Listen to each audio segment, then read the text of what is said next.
अस्सलाम वालेकुम जी। क्या हाल है जी? उम्मीद है कि आप लोग खैर खैरियत से हो गए। तो मैं इस वक्त मौजूद हूँ जी लालाजार वैली में। तो आप देख सकते हैं माशाअल्लाह से जी बहुत ही दिलकश नज़ारा जी। मौसम बिल्कुल साफ़ है। पहाड़ों पर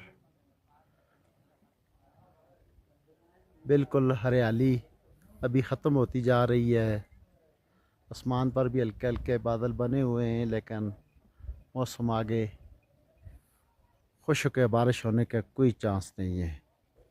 तो लोग आ रहे हैं, काफ़ी लोग आते हैं।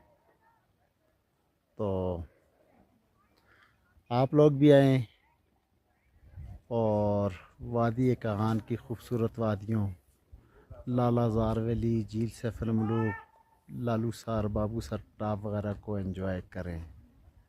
तो आज के लिए बस इतना ही। मिलेंगे एक और नेक्स्ट वीडियो के साथ। अल्लाह नेकबान।